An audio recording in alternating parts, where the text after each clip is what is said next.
Team जो एक game developer है अपने घर में एक तनाव भरी मीटिंग में है, लेकिन अचानक उसका इंटरनेट कनेक्शन बंद हो जाता है। जब वो काम नहीं कर रहा होता है तो उसे अपनी पत्नी ओलिविया के साथ बिताया गया कीमती समय याद आता है। उसे ओलिविया की कुछ पुरानी यादें भी आती है जब वो गर्भवती थी और उसे तबीयत खराब होने पर अस्पताल में भर्ती होना पड़ा था। अचानक ओलिविया वहाँ आ जाती है जिससे टीम चौंक जाता है। वो दोनों नीचे जाते हैं और बिल्डिंग के मैनेजर मिस्टर फ्रीमन से मिलते हैं। वो बताते हैं कि बिल्डिंग की मरम्मत का काम लगभग खत्म हो गया है और कवर को जल्दी ही हटा दिया जाएगा। तभी उनके ऊपर एक हेलीकॉप्टर उड़ता है। मिस्टर फ्रीमन बताते हैं कि हार्बर डिस्ट्रिक्ट में बहुत बड़ी आग लगी है। फिर वे उनसे विदा लेते हैं। ओलिविया टीम से पूछती है कि क्या वो पिज्जा खाना चाहता है। वो दोनों पिज्जा लेकर बाहर जाते हैं और ओलिविया उसे उनकी पुरानी कार में बैठने ले जाती है जो अभी अभी रिपेयर होकर आई है। वहीं पिज्जा खाते हुए ओलिविया टीम से कहती है कि चलो पेरिस ड्राइव करके चलते हैं, जैसा उन्होंने पहला सोचा था। वह बताती है कि उसने अपनी नौकरी छोड़ दी है और अब उन्हें एक नई शुरुआत करनी चाहिए उस हादसे के बाद। लेकिन टीम कहता है कि वो अभी नौकरी नहीं छोड़ सकता, वह अभी जाना चाहता है लेकिन अभी नहीं। इसी बीच टीम को काम के लिए कॉल आता है और वो उसमें व्यस्त हो जाता है। अब रात को दोनों एक ही बिस्तर पर लेटे हुए जाग रहे होते हैं और ओलिविया रो रही होती है। अब अगली सुबह टीम उठता है और देखता है कि ओलिविया अपने सामान के साथ जाने के लिए तैयार खड़ी है। वह कहती है कि टीम कभी नहीं बदलेगा, इसलिए अब वो जा रही है। जैसे ही वो दरवाजा खोलती है तो देखती है कि रास्ता किसी अजीब भविष्य जैसी ईंटों से बंद है। उसे लगता है कि टीम ने ऐसा किया है और वो उससे कहती है कि इसे हटाओ, लेकिन टीम भी जाकर देखता है और ओलिविया खिड़की की तरफ जाती है और देखती है कि वहां भी ऐसी ही ईंटें लगी हुई हैं। वे हर खिड़की चेक करते हैं लेकिन हर जगह वही अजीब ईंटों से सब कुछ बंद है। ओलिविया ईंट को तोड़ने की कोशिश करती है और टीम से मदद मांगती है। टीम भी कोशिश करता है और जोर जोर से चिल्लाकर किसी को बुलाने की कोशिश करता है लेकिन कोई जवाब नहीं मिलता। ओलिविया कॉल करने की कोशिश करती है लेकिन नेटवर्क नहीं है। टीम वाईफाई चेक करने जाता है लेकिन वह भी पूरी तरह से बंद हो चुका है। दोनों फोन से सिग्नल पकड़ने की कोशिश करते हैं लेकिन कोई फायदा नहीं होता। टीम नोटिस करता है कि जब फोन दीवार के पास जाता है तो उसमें कुछ अजीब सा होने लगता है। ओलिविया एक ड्रिल मशीन निकालती है और ईंटों को तोड़ने की कोशिश करती है। टीम भी साथ देता है लेकिन वे दोनों ईंट पर खरोच तक नहीं पहुंचा पाते। वे दीवार पर कोशिश करते हैं लेकिन दीवार खत्म होने के बाद फिर वही ईंट आ जाती है। वे दूसरी जगह पर कोशिश करते हैं लेकिन हर बार वही नतीजा मिलता है। उन्हें समझ नहीं आता कि कोई पूरी बिल्डिंग इस तरह कैसे बंद कर सकता है। तभी उन्हें पास वाले कमरे से किसी के चीखने की आवाज आती है। वे एक छोटा सा छेद बनाकर देखते हैं, वहाँ एक औरत और एक मर्द होते हैं। मर्द काफी घबराया हुआ होता है और कहता है कि उन्होंने तो ये रूम एक रात के लिए किराए पर लिया था लेकिन अब सब कुछ बंद है। वो पूछता है कि क्या आप लोग भी ऐसी ही परेशानी में फंसे हैं। टीम और ओलिविया कहते हैं हाँ। मर्द और भी घबरा जाता है तो महिला उसे कहती है कि एक ड्रिंक लो और शांत हो जाओ। ओलिविया उससे पूछती है कि क्या उन्हें रात को कुछ अजीब देखा था, लेकिन महिला कहती है कि वे तो अभी उठे हैं और सब कुछ पहले से वही बंद मिला। महिला घबरा रही होती है तो ओलिविया उसे शांत करने की कोशिश करती है। टीम देखता है कि नल से पानी भी नहीं आ रहा। वे जो भी सामान है उसे इकट्ठा करके स्टोर कर लेते हैं। टीम कहता है कि यह सब किसी वीडियो गेम जैसा लग रहा है, शायद हमें खुद ही रास्ता ढूंढना पड़ेगा। लेकिन ओलिविया बीच में बोलती है और कहती है कि उसका काम बेकार था। इसी बात पर दोनों के बीच पुरानी बातों को लेकर झगड़ा शुरू हो जाता है। जब ओलिविया कमरे से बाहर जाती है तो टिम गुस्से में अपना फोन उठाकर दीवार पर फेंक देता है। वह बैठा होता है, तभी उसकी नजर दीवार पर किसी चीज पर पड़ती है। वो जाकर देखता है और पता चलता है कि वो उसके टूटे हुए फोन का एक चिप है। दीवार किसी चुंबक की तरह बर्ताव कर रही है। ओलिविया वहां आती है और लड़ाई के लिए माफी मांगती है। टिम एक चम्मच लेकर उसे दिखाता है कि कैसे दीवार में चुंबकीय ताकत है। फिर वो दोनों घर की सारी धातु की चीजें निकालकर दीवार पर लगाते हैं। ओलिविया कहती है कि चुंबक की ताकत सबसे ज्यादा उन ईंटों में है जो चौकोर है। वह सारे मेटल उन्हीं चौकोर जगहों पर रखती है, लेकिन तभी मेटल कांपने लगते हैं और अचानक सभी मेटल चीजें उड़ती हुई उनकी तरफ आती है। टिम ओलिविया को लेकर नीचे झुक जाता है। ओलिविया देखती है कि मेटल की वजह से टिम घायल हो गया है। वो उसके शरीर से टुकड़े निकालती है और पट्टी करती है। वे दोनों बैठे होते हैं, तभी उन्हें फिर से पास वाले कमरे से महिला की चीखें सुनाई देती है। वे दीवार के पास दौड़ते हैं और आवाज लगाते हैं, लेकिन कोई जवाब नहीं मिलता। फिर वे एक बड़ा छेद बनाने का फैसला करते हैं ताकि अंदर जा सके। टिम एक बैट और ओलिविया पेपर स्प्रे लेकर जाते हैं। वो दोनों कमरे में खोज शुरू करते हैं और उन्हें महिला बिस्तर के पास पड़ी हुई मिलती है। ओलिविया उसे दूर ले जाती है और टिम उस आदमी को ढूंढने लगता है। अचानक वो आदमी टिम पर झपटता है और उसे जमीन पर गिरा देता है। ओलिविया जल्दी से आती है और उस आदमी पर पेपर स्प्रे कर देती है। टिम उसे मारने की कोशिश करता है, लेकिन महिला बीच में आकर कहती है कि उसने उसे चोट नहीं पहुंचाई, वह खुद ईंट तोड़ने की कोशिश में घायल हुई है, वो कभी उसे नुकसान नहीं पहुंचा सकता। महिला कहती है कि शायद उन्होंने पिछली रात कुछ ज्यादा ही ले लिया था। टिम उस आदमी के हाथ बांध देता है और कहता है कि ये सब तब तक रहेगा जब तक सा उतर न जाए। फिर महिला अपना नाम ऐना बताती है और आदमी का नाम मार्विन है। टीम अपार्टमेंट की तलाशी लेता है और उसे एक स्टोरेज रूम मिलता है। वह उसे तोड़ता है और अंदर से एक बड़ा हथौड़ा निकालता है। वो उसी हथौड़े से एक ईंट से बने दरवाजे को तोड़ने की कोशिश करता है, लेकिन अब होश में आया मार्विन उसे रोकता है और कहता है कि ऐसा करने से सिर्फ हथियार ही टूटेगा। टिम उस आदमी से पूछता है कि उसने उस पर हमला क्यों किया, लेकिन वो हैरान रह जाता है जब एना उसे सब कुछ बताती है और कहती है कि उसे इतनी नशे की दवाई नहीं लेनी चाहिए थी। ओलिविया, जो पेशे से एक आर्किटेक्ट है, एक आइडिया देती है। वो कहती है कि उन्हें बिल्डिंग के बेसमेंट में जाना होगा क्योंकि ये बिल्डिंग युद्ध के समय बनी थी, इसलिए इसमें बम शेल्टर जरूर होगा। अब कुछ शेल्टर पुराने सबवे सिस्टम से जुड़े होते हैं जिससे वे बाहर निकल सकते हैं। वे फर्श को तोड़ना शुरू करते हैं और मार्विन को लगता है कि कोई उनके साथ खेल खेल रहा है और उसे शक है कि बिल्डिंग मैनेजर मिस्टर फ्रेडमैन उसके पीछे हो सकते हैं। वे फर्श तोड़कर नीचे पहुंचते हैं और टीम अपने पड़ोसी मिस्टर ऑसवाल्ड को बुलाता है, लेकिन वो बंदूक लेकर आता है और टीम को ऊपर लौटने के लिए कहता है क्योंकि वह अपना सामान किसी के साथ शेयर नहीं करना चाहता। ओलिविया और बाकी लोग उससे विनती करते हैं और अपनी योजना बताते हैं, लेकिन वो सुनने को तैयार ही नहीं होता और कहता है कि वह कोई और रास्ता ले। तभी उसकी पोती लिया आती है और कहती है कि अगर सब मिलकर काम करे तो यहाँ से बाहर निकला जा सकता है। उसकी बातों से वह राजी हो जाता है। फिर सभी लोग नीचे बेसमेंट में आ जाते हैं। टीम अब मार्विन को आजाद कर देता है और कहता है कि वो फर्श तोड़ने में मदद करे, इससे उसका डिटॉक्स भी होगा। इस बीच ओलिविया और लिया बात करती है। लिया बता रही होती है कि वो अपनी गर्लफ्रेंड से झगड़े के बाद उसे मैसेज भेजने की कोशिश कर रही है। वो बताती है कि वो सुबह 4 बजे बाथरूम गई थी और जब वो वापस आई तो पूरा घर ईंट से बंद हो चुका था। अचानक टीम एक डिटेक्टर को नोटिस करता है और उसे खोलकर चेक करता है। वो देखता है कि उसमें एक कैमरा लगा हुआ है। वो मिस्टर ओसवर्ड से पूछता है कि क्या उन्होंने ये कैमरा लगाया, लेकिन वो इनकार करते हैं और बताते हैं कि ये सारे डिटेक्टर मिस्टर फ्रेडमैन ने ही लगवाए थे। फिर टीम एक और कमरे में जाकर एक और डिटेक्टर तोड़ता है और उसमें भी वैसा ही कैमरा मिलता है। मार्विन कहता है कि उनके साथ स्क्विड गेम जैसा कुछ हो रहा है और कोई उन्हें देख रहा है। वो कहता है कि मिस्टर फ्रेडमैन ही इस गेम के मास्टर है। ओलिविया कहती है कि उन्हें उससे जाकर बात करनी चाहिए क्योंकि वह तो पास के ही फ्लैट में रहता है।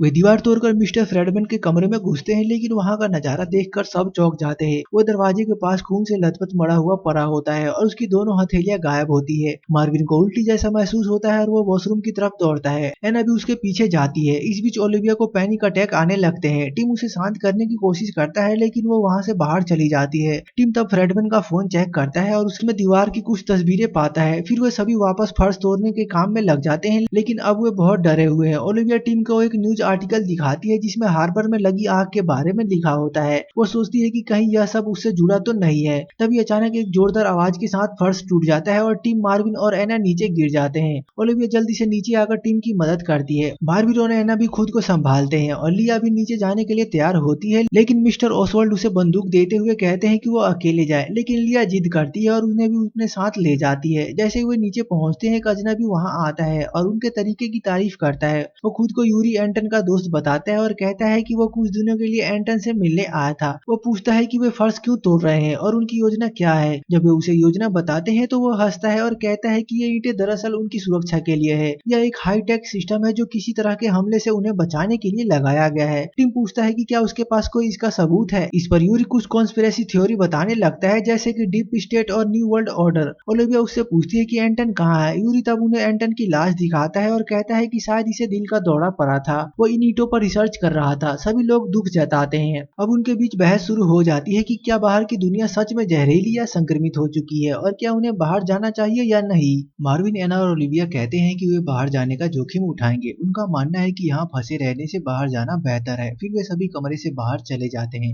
लिया थोड़ी देर रुकती है ताकि एंटन के रिसर्च को देख सके। यूरी कहता है कि दीवार की चिंता ही शायद एंटन की मौत की वजह बनी। वो उसके पेपर्स उठा लेता है। इसके बाद लिया भी बाकी सबके साथ जुड़ जाती है। वे लोग फर्श तोड़कर बेसमेंट में जाते हैं और वहाँ एक सुरंग ढूंढते हैं। जब उन्हें सुरंग का दरवाजा मिलता है तो वो उसे तोड़ते हैं, लेकिन हैरानी की बात यह होती है कि वो भी उन्हीं अजीब ईंटों से बंद होता है। मार्विन अपना आपा खो बैठता है और हथौड़े से दीवार को पीटने लगता है। टिम उसे रोकने की कोशिश करता है और तभी मिस्टर ओसवाल्ड उस पर बंदूक तान देते हैं। थोड़ी देर में मार्विन शांत होने का दिखावा करता है और कहता है कि अब वह ठीक है, लेकिन अचानक ही बंदूक छीन लेता है और दीवार पर गोली चला देता है। गोलियां ईंट तक पहुंचकर रुक जाती है और कंपन करने लगती है। टीम सबको चिल्लाकर झुकने के लिए कहता कहता है और सब नीचे झुक जाते हैं। तभी गोलियां तेजी से उछलती है, लेकिन मिस्टर ओसवर्ड जो समय पर झुक नहीं पाए थे, गोली लगने से घायल हो जाते हैं। लिया उनके पास जाती है और सभी से मदद मांगती है, लेकिन जब मार्विन उसकी मदद करने आता है तो वह उस पर चिल्ला उठती है। मिस्टर ओसवर्ड वहीं दम तोड़ देते हैं। अब सभी लोग एंटन के कमरे में चुपचाप बैठे होते हैं। तभी एना पूछती है कि क्या हम सभी में कोई एक चीज समान है जो हमें आपस में जोड़ती है, जैसे कि उसने बताया वह बचपन में एक बार मरते मरते बची थी। लिया कहती है कि उसने अपनी माँ को कैंसर से मरते हुए देखा है।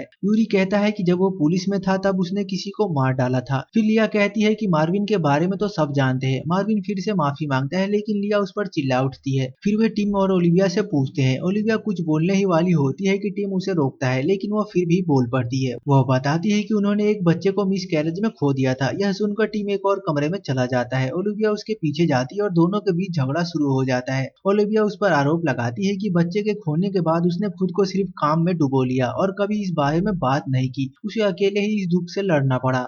टिम खुद को शांत करता है और बाकी लोगों से कहता है कि वे ऐसे ही बैठकर कुछ नहीं कर सकते। उन्हें मिस्टर फ्रेडमैन के कमरे की तलाशी लेनी चाहिए, शायद वहाँ कोई सुराग मिल जाए। लिया भी कहती है कि उन्हें एंटन की रिसर्च को देखनी चाहिए, हो सकता है उसने कुछ खोजा हो। वे तय करते हैं कि दो टीम बनेगी। टीम मार्विन और एना फ्रेडमैन का कमरा चेक करेंगे, जबकि लिया और ओलिविया एंटन की चीजें देखेंगे। यूरी इसमें दिलचस्पी नहीं दिखाता। जब टीम लोग फ्रेडमैन का घर चेक करते हैं तो टीम को नोटिस करता है कि कमरा ऊपर के कमरों की तुलना में छोटा है। उसे शक होता है कि कहीं कोई छुपा हुआ कमरा तो नहीं है। तभी मार्विन को एक रिमोट जैसा स्विच मिलता है। टीम उसे देखता है और कहता है कि फ्लावर को लाओ। वे फ्लावर को उस जगह पर फेंकते हैं और चारों नंबर पर उंगलियों के निशान मिलते हैं। इसका मतलब पासवर्ड 4 अंकों का होगा और उसकी 24 अलग अलग संभावनाएं हो सकती है। एना कहती है कि वो बाकी लोगों को बुलाने जाएगी। उधर लियो और ओलिविया एंटन की विजिटिंग कार्ड को ढूंढ निकालते हैं, जिससे पता चलता है कि वो इपिसिलोन नैनो डिफेंस नाम की कंपनी में काम करता था। वो यूरी से इसके बारे में पूछते हैं, लेकिन वह कहता है कि एंटन अपने काम के बारे में बात करना पसंद नहीं करता था, वह बस एक प्रोग्रामर था। वे और खोजते हैं और पाते हैं कि एंटन का लैपटॉप और फोन टूटे हुए हैं। यूरी कहता है कि जब भी एंटन किसी मुश्किल में फंस जाता था तो चीजें दीवार पर फेंक देता था। उन्हें एक कागज पर कुछ कोड लिखा हुआ मिलता है, शायद यही कोड उन ईंटों को खोलने के लिए है। लेकिन यूरी हंसते हुए कहता है कि जैसे ही वो दरवाजा खोलेंगे रेडिएशन अंदर आकर सबको मार देगा।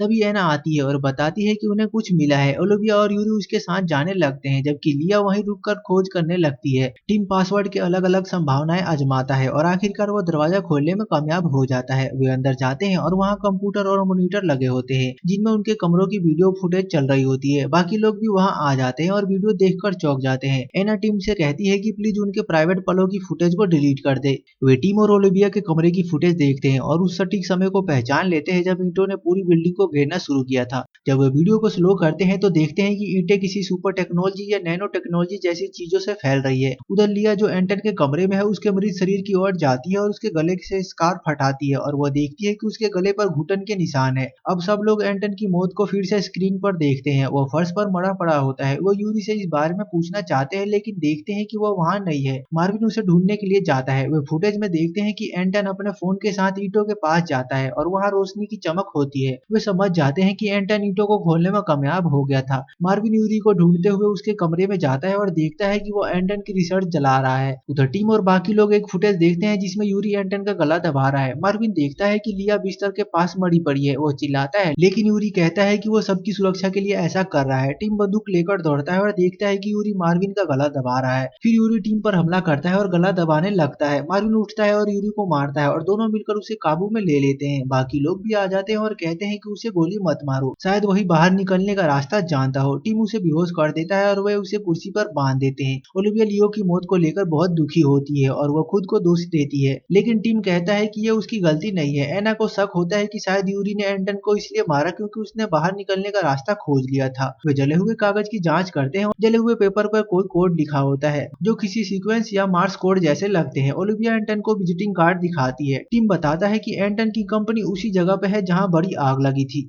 वे यूरी को होश में लाते हैं और उस पर दबाव डालते हैं कि वो बताए एंटन ने ईंट की दीवार को कैसे खोला था, लेकिन यूरी ये बस यही कहता है कि बाहर की दुनिया पूरी तरह से संक्रमित है और वे वहाँ सुरक्षित है। टीम गुस्से में दीवार के पास गोली चला देता है और पूछता है कि क्या एप्सिलॉन कंपनी ने यह दीवार बनाई थी और क्यों। यूरी कहता है कि उसे बस इतना ही पता है कि यह दीवार किसी हमले से बचाने के लिए बनाई गई थी, एक डिफेंस सिस्टम की तरह। ओलिविया पूछती है अगर बाहर सब कुछ संक्रमित है तो एंटन बाहर क्यों जाना चाहता था। इस पर यूरी बताता है कि एंटन को लगता था कि यह सब एक सिस्टम की गड़बड़ी गड़बड़ी है और शायद आग लगने के कारण ऐसा हुआ है। मार्विन कहता है कि वह एंटन को इस सिद्धांत को सही मानता है। तभी एना आती है और बताती है कि उसने कुछ खोजा है। वह दिखाती है कि एंटन अपने लैपटॉप पर कुछ काम कर रहा था। टिम कहता है कि वह प्रोग्रामिंग कर रहा था। उसने एक ऐप बनाया था जो ईंट को खोल सकता है। वे फुटेज में देखते हैं कि यूरी ने उसका लैपटॉप और फोन तोड़ डाले थे। वे यूरी का टूटा हुआ फोन निकालते हैं और उसे कंप्यूटर से जोड़ते हैं। अब जांच के बाद उन्हें समझ आ जाता है कि यह फोन एक चाबी की तरह है और दीवार के चकोर हिस्से ताले की तरह, जिन्हें यह फोन खोल सकता है।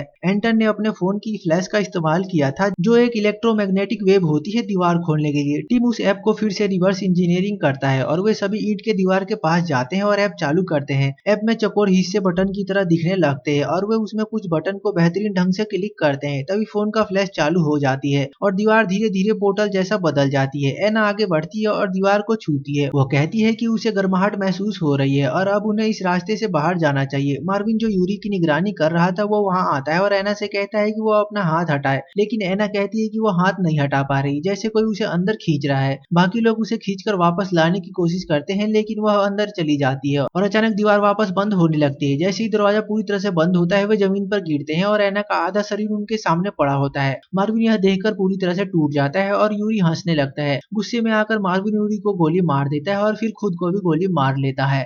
ओलिविया और टीम जमीन पर बैठकर टूट चुके होते हैं और ओलिविया कहती है कि उसे लग रहा है कि जैसे अब सब कुछ खत्म हो गया है। वह टीम से कहती है कि जब उनका बच्चा नहीं रहा था तब वो अंदर से पूरी तरह से टूट चुकी थी और उसे टीम की जरूरत थी, लेकिन टीम ने खुद को उससे दूर कर लिया। टीम कहता है कि फिर भी उसने उसे कभी नहीं छोड़ा और वह उसके लिए बहुत आभारी है। ओलिविया जवाब देती है, क्योंकि मैं तुमसे प्यार करती हूँ। इसके बाद वे दोनों एक दूसरे को गले लगाते हैं और फिर से एक नए उम्मीद के साथ बाहर निकलने का रास्ता खोजने का फैसला करते हैं। वे ऐप खोलते हैं और नोटिस करते हैं कि जब वे बटन दबाते हैं तो हर बटन पर फ्लैश अलग तरह से होती है, जैसे किसी में 6 बार, किसी में 4, किसी में 1 या 2 बार। वे फिर से फुटेज देखते हैं और उस क्रम को पहचानते हैं जिसे एंटन ने इस्तेमाल किया था। वे नीचे आते हैं और दीवार पर कोड आजमाने ही वाले होते हैं, तभी यूरी, जो अभी भी जिंदा होता है, अचानक टीम पर हमला कर देता है और इसके बाद यूरी ओलिविया की ओर बढ़ता है और उसे धक्का देता है, जिससे वो बेसमेंट में गिर जाती है। टीम तुरंत वहां आता है और यूरी को धक्का देकर उसे भी बेसमेंट में गिरा देता है। फिर वो खुद भी वहां कूद जाता है और ओलिविया के साथ दरवाजे की तरफ भागता है। यूरी उनके पीछे दौड़ता है। वे दरवाजा बंद करने की कोशिश करते हैं, लेकिन यूरी उसे जोर से धक्का देता है। टीम ओलिविया को फोन देकर कहता है कि वो दरवाजा खोले। ओलिविया ऐप से दरवाजा खोल देती है, लेकिन यूरी अंदर आ जाता है और फिर वह टीम के साथ गुत्थम गुत्थी करता है और उसे जमीन पर गिरा देता है। टीम ओलिविया से कहता है कि वो अकेले भाग जाए। जैसे यूरी उसे चाकू मारने वाला होता है, ओलिविया पीछे से हथौड़ा मारकर उसे बचा लेती है। फिर दोनों सुरंग के रास्ते बाहर निकलते हैं। बाहर आकर वे देखते हैं कि पूरा पड़ोस इन्हीं ईंटों से ढका हुआ है। उन्हें अपनी कार दिखती है। वे उसमें बैठते हैं और अब वो पेरिस की ओर निकलने के लिए तैयार है। रेडियो पर ऐलान होता है कि शहर में आपातकाल लागू कर दिया गया है। एप्सिलॉन नैनोटेक इंडस्ट्री में लगी आग ने एक गुप्त नैनो डिफेंस सिस्टम को एक्टिवेट कर दिया। ऐसा सिस्टम जो पूरी तरह से गोपनीयता में बनाया गया था। और मूवी यहाँ खत्म हो जाती है। अगर दोस्तों मूवी अच्छी लगी तो लाइक और सब्सक्राइब जरूर करें। Thanks for watching.